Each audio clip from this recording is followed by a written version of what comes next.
오늘 말씀의 제목은 여호와의 유월절입니다. 우리 옆에 있는 분과 함께 힘차게 인사해 볼까요? 하나님은 전능한 분입니다. 이렇게 인사하겠습니다. 시작. 하나님은 전능한 분입니다. 아멘. 오늘 우리가 읽었던 성경의 출애굽 사건은 3500년 전에 이집트에서 일어났던 역사적인 사건입니다.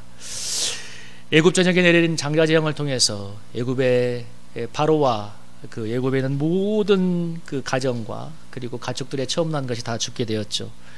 물론 이스라엘 백성은 어린 양의 피를 문설주에 바름으로써 그 장제 재앙에서 구원을 받았지만 애굽 땅에 어마어마한 대재앙이 일어나게 되었습니다. 그리고 이 사건을 통해서 그 완고했던 바로가 두 손을 들고 이스라엘 백성을 내보내게 되었습니다. 오늘 성경을 읽어보면 뭐예요? 얼마나 바로가 징그러웠는지 얼른 빨리 가라. 이스라엘 백성도 애굽 백성들도 제발 좀 빨리 가라. 제발 좀 빨리 가라. 그 사건이 있기 전까지만 해도 이 좋은 노예들을 우리가 끝까지 부려먹어야지 하는 수백만 명의 노동력을 우리가 어떻게 그냥 내보내느냐 하는 그 욕심이 있었을 건데 그 사건을 겪고 나서는 완전히 두 손을 들고 내보내게 되었습니다. 여러분 오늘 그 37절에 보면 이스라엘 백성이 장정만 60만이라고 하죠. 20세 이상의 장정만 60만이니까 남녀노소를 다 합치면 학자들은 200만은 좋게 넘었을 거라고 보고 있습니다. 그러니까 200만, 300만, 어쩌면 400만일 수도 있어요. 수백만의 여기 보면 뭐 중단 잡족도 많아고 했다고 했는데 이방 백성도 많이 따라 나왔다는 얘기죠. 그러니까 이스라엘 백성의 성인 남자 60만이니까 다 합쳤다면 300만, 400만도 될 수 있는 그런 어마어마한 숫자인데 여러분 그 어마어마한 숫자가 하룻밤에 애굽을 나간다고 생각해 보십시오. 이 보통 일이 아니잖아요. 사실 불가능한 일이죠. 어떻게 그런 일이 일어나겠어요. 요즘 우크라이나와 러시아 간 전쟁으로 아마 발생한 난민이 300만 내지 400만이라고 얘기하는데 유럽도 난리예요. 그 많은 백성들을. 폴란드 같은 데는 수십만 명을 벌판에다가 수백 개의 텐트를 만들어 놓고 수용하고 있잖아요. 우리나라도 한 3,400명이 고려인 난민들이 들어왔다고 하는데 오늘날도 수백만의 난민이 발생하면 난리가 나는데 그 당시에는 정말 어떤 일이 발생해 정말 인간적으로는 도저히 불가능했던 사건이 일어나게 되었습니다. 그것도 430년간 그 땅에 머물렀던 여러분 430년이면 완전히 그 땅에 새로운 사람으로 정착한 사람들이잖아요.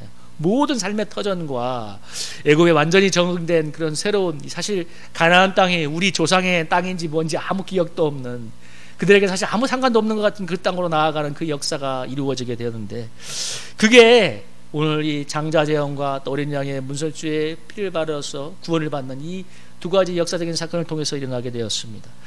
이 출애굽 사건이 오늘 우리에게 주는 메시지는 무엇인가? 3500년에 있었던 그 사건이 오늘 우리에게 어떤 의미를 주고 있는 것인가? 여러분 출애굽은 정확히 말하면 길 밖으로 나간다는 거예요. 애굽이 정한 길 밖으로 나가는 게 출애굽입니다.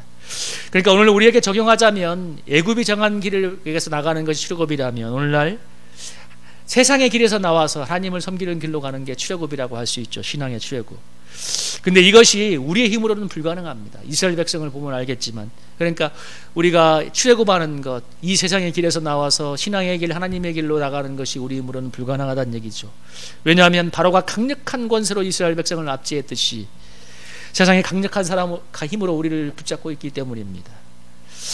아니 우리가 세상을 추적할 수 없는 그런 요인이 우리 속에 있습니다. 여러분 바로왕이 이스라엘 백성을 얼마나 잔인하게 핍박했는지 모릅니다. 너무 수가 많아지니까 이스라엘 백성이 너무 많아지니까 이업을 느낀 바로가 어떻게 했어요? 마지막에 안 될 명령을 내렸죠.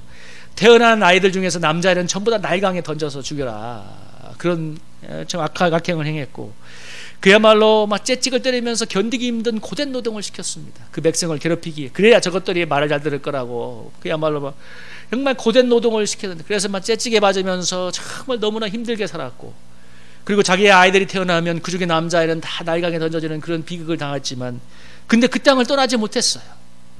여러분 뭐 노예가 되어서 뭐 이렇게 정신적으로 노예가 되었기 때문일 수도 있겠지만 가장 근본적인 요인 중에 하나는 뭐냐면 애굽이 주는 풍요가 있었기 때문입니다. 왜냐하면 나일강이 주는 지금도 나일강은 아주 세계적으로 유명한 곡창지대예요. 우크라이나의 흑해처럼 우크라이나가 지금 전쟁 때문에 수출이 안 되니까 지금 전 세계적으로 식량값이 폭등한다고 하지 않습니까? 지금 식용유 값도 어마어마하게 오르잖아요. 우크라이나가 러시아에서 오는 그 해바라기에 나오는 식용유 기름이 없으니까 그런 것처럼 그 당시 애굽을 떠나지 못했던 이유는 애굽이 너무나 풍요한 땅이기 때문에 그래요. 여러분 이 출애굽기 읽어보면 이스라엘 백성이 광야에 들어간 데에 만나만 매일 먹으니까 뭐라고 불평해요? 아우, 애굽에 있을 때는 너무 먹는 게 좋았는데 마늘도 먹었지, 부추도 먹었지, 고기도 먹었지, 멜론도 먹었지, 과일도 먹었지. 맨날 이 맛없는 만나만 먹어. 하나님이 듣다 못해서 매출하기를 내려주잖아요. 이스라엘 백성이 18번처럼 했던 얘기가 뭐냐면 애굽에서 먹던 걸 그리워했습니다. 그러니까 왜 못 떠나냐면 그렇게 고난을 당하고 있지만 애굽이 주는 그 풍요와 먹을 거를 생각하면 못 떠나는 거예요. 찌찌직을 맞고 있지만. 그래서 힘들다 하면서 이스라엘 백성은 떠날래야 떠날 수 없는 백성이었습니다. 떠날래야 떠날 수 없는, 바로의 힘이 강한 것도 있지만 떠날래야 떠날 수 없는 요인이 있는 거예요. 우리도 마찬가지로 우리가 세상의 길에서 떠나서 하나님의 길로 가는 출애굽을 할 수 없는 신앙의 도약이 우리 힘으로 불가능한 것은 이스라엘 백성이 애굽의 풍요에 사로잡혀 살듯이 애굽의 압제에 있지만 우리가 세상에 괴로움을 당하기도 하지만 세상이 주는 풍요가 우리를 사로잡고 있기 때문에. 여러분, 세상의 부귀영화, 돈과 쾌락의 그 맛이 얼마나 강합니까? 여러분, 중국이 처음에 공산화되었을 때 1990년대 공산화 되었다가 1990년대에 이 중국의 문호가 개방되었을 때 한국에 수많은 선교사들이 가서 이 복음을 전하니까 너무 중국의 영혼들이 순수했대요. 근데 한 10년 딱 지나고 나서 소위 말하는 자본주의의 맛을 알게 되니까, 쉽게 말하면 돈과 쾌락을 맛보고 나니까 사람들이 얼마나 변하는지 오죽 했으면 성도님들이 그러더래요. 하나님, 이 중국 땅각을 완악하게 해서 문을 닫게 해주세요. 그런 기도를 했대요. 왜? 처음 가서 그렇게 순수하던 사람들이 10년 지나서 돈 맛을 알고 쾌락의 맛을 알고 나니까 이 말씀이 안 들어가는 거예요. 복음이 들어가지 않는 거예요. 여러분, 우리가 신앙에 대해서 출애굽이 우리 힘으로는 힘든 건 뭐냐면 우리가 철저할 만큼 세상에 붙들려 있기 때문에, 세상의 압제에 붙들리는 것보다도 우리가 세상이 주는 풍요, 세상이 주는 돈과 쾌락의 맛에 붙들려 있기 때문입니다. 그래서 하나님께서 애굽의 장자 재앙으로 이스라엘 백성을 출애굽시키듯이 우리의 삶의 고난을 통해서 자아가 깨어지게 하심으로 세상의 길에서 신앙의 길로 출애굽시킵니다. 그래서 신앙생활이 어쩌면 고난이 따라오는 게 너무나 당연한 거예요. 왜? 우리 힘으로도 안 되고 우리는 할래야 할 수 없어요. 저나 여러분이나 이 세상의 맛을 떠날 마음도 없고 할 힘도 없습니다. 그게 중요한 거예요. 마음도 없고 힘도 없어요. 그래서 신앙생활에 출애굽 같은 정말 신앙의 도약과 변화가 일어나는 것은 그런, 오늘 애굽의 장자 재앙을 통해서 바로 그 완악하던 바라가 깨어지는 것 같이 우리가 고난을 통해서 자아가 깨어지는 경험을 통해서 일어나게 됩니다. 자아의 깨어짐과 죽음 뒤에 새로운 변화가 시작되는 것이죠. 여러분, 제가 신앙생활하다가 처음으로 믿음의 세계가 무엇인가를 느낀 게 어떤 사건이 있었냐면, 자꾸 대학교 3학년 때인가 어느 날부터 도서관에 갔는데 너무 공부가 안 되는 거예요. 하루 종일 앉아있는지 내가 한번 시간을 재봤는데 새벽 한 5시부터 밤 11시까지 도서관에 앉아있었는데 얼마나 공부가 안 되는지 실제 공부한 시간을 따져보니까 30분이 안 돼요. 그러니까 그야말로, 그러니까 전에는 그래도 공부를 잘한다는 마음이 있어서 그냥 앉아서 공부하면 되지. 근데 아니, 안 돼요. 너무 집중이 안 돼. 그러니까 조금 있으면 다 이것만 외우면 다 할 것 같은데 안 외워져. 나는 그런, 심지어 내가 스스로 집중력 장애라는 게 있나? 너무 1년 동안 그게 너무 안 됐어요. 그래서 여러분, 제가 예수 믿기 전에 컨닝을 한 번도 해본 적이 없었는데 예수 믿고 나서 처음 컨닝을 해봤어. 하도 안 돼가지고 그런 깨어짐을 당한 다음에 1년 정도 지났을까, 정말 이제 기말고사를 겨우겨우 가을에 마치고 2학기를 마치고 이 교회의 기도실에 와서 기도를 하는데, 그때 하나님이 제 마음에 깨닫게 하는 말씀이 하나가 딱 마음에 떠올랐습니다. 그게 뭐냐면, 지금도 잊을 수 없어요, 이 말씀이. 여러분, 한번 읽어볼까요? 요한복음 6장 28절 29절 한번 읽어보겠습니다. 시작. 그들이 묻되 우리가 어떻게 하여야 하나님 일을 하오리까? 예수께서 대답하시되 하나님께서 보내신 이를 믿는 것이 하나님의 일이니라 하시니. 아멘. 여러분, 저는 신앙생활이 하나님의 보내신 자 예수를 믿는 것이다 하는 개념이 이해할 수가 없었어요. 왜? 그전까지 나의 삶은 뭐냐, 그냥 열심히 노력하면 되는 거야. 그냥 열심히 살면 된다. 근데 도저히 공부가 안 되는 그 처음에 그 한번 깨어지는 경험을 통해서 믿는 것이 하나님이라는 것이 그때 정말 처음으로 깨달아졌어요. 믿는 것이 하나님, 그건 성령이 깨닫게 하신 거예요. 왜? 열심히 해도 안 되는 인간의 한계를 깨닫고 정말 하나님께 내려놓고 하나님을 믿는 것이 하나님이라는 성령의 깨달음이 있을 때, 그때 제가 처음 그 깨달음을 통해서 저에게 누렸던 은혜가 뭐냐면 정말 평안이었습니다. 왜? 내가 할 수 없기 때문에 한번 내를 내려놓고 주님께 전적으로 맡기는 삶에 하나님이 주시는 평안이 정말 그 순간에 찾아왔습니다. 처음으로, 전에는 막 열심히 살아야 되는 그 차원. 근데 마음에 평안이 없었는데 그때 처음으로 마음에 평안이 왔어요.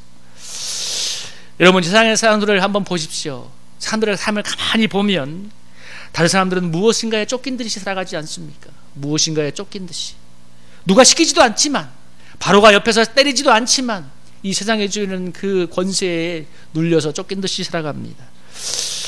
찍소리 못했던 이스라엘 백성처럼 우리 세상에 주는 그 권세 아래 여러분 사람들이 살아갑니다. 그래서 바쁘고 여유가 없고 옆에 사람을 돌아볼 만한 마음의 여백이 없습니다. 왜? 다들 쫓겨 살고 눌려 사니까. 근데 이렇게 다들 무언가에 쫓긴 듯이 열심히 살아가지만 중요한 건 마음에 평안이 없다는 거예요. 우리 스스로는 이런 삶을 벗어날 수가 없습니다. 그래서 우리 삶의 출애굽은 하나님 신 연담으로 우리의 자아가 깨어지고 그럼으로써 시작합니다. 오늘 바로왕을 보십시오. 얼마나 완악합니까? 여러분, 예굽 그 장자 재앙 전에 몇 가지 재앙이 왔어요? 9가지 재앙이 왔어요. 9가지 재앙. 어마어마한 이 예굽의 재앙이 왔어요. 심지어 막 우박이 내리고, 여러분 우박이 내려서 어떻게 했어요? 온 애굽 땅을 초토화시켰는데 어디만 괜찮았습니까? 이스라엘 백성이 있던 고센 땅만 멀쩡했어요. 어느 날은 또 개구리가 와서 여러분 온 천하의 개구리 천지가 되어서 와글와글와글와글. 또 개구리가 다 죽으니까 냄새가 너무 나서 견딜 수가 없고, 애굽 나일강이 피로 변해서 마실 수가 없고, 뭐 어느 날 파리가 날라와서 너무 많이 살아서 병이 들고 독종이 들고 하지만 수많은 재앙을 9가지 재앙을 당했지만 그 바로가 그래도 약간만 이기만 지나가면 마음이 완악해져서 그 백성을 놓아보내지 않았습니다. 여러분 왜 안 놓아보겠어요? 이 째찌그내려도 조금 먹을 것만 주면 말 잘 듣는 이스라엘 백성 수백만 명을 왜 놓아줍니까? 이 좋은 이 노동력들을. 그런데 하룻밤에 죽음의 사자가 와서 예굽의 모든 처음 나는 것을 죽게 만드는 장제 재앙이 내리고 나서야 바로가 완전히 깨어져서 이스라엘 백성을 내보내주게 되었습니다. 여러분, 바로와 같이 완고한 우리 자아도 그렇게 무너뜨림이 있어야 내려놓게 되는 거예요. 이스라엘 백성은 애굽에서 일어난 장자장에서 어린 양의 피를 문설주에 바름으로써 장자장에서 구원을 받아서 출애굽을 경험하게 되었습니다. 여러분, 너무나 단순한 거잖아요. 그냥 하나님이 어린 양의 피를 문설주에 발라라.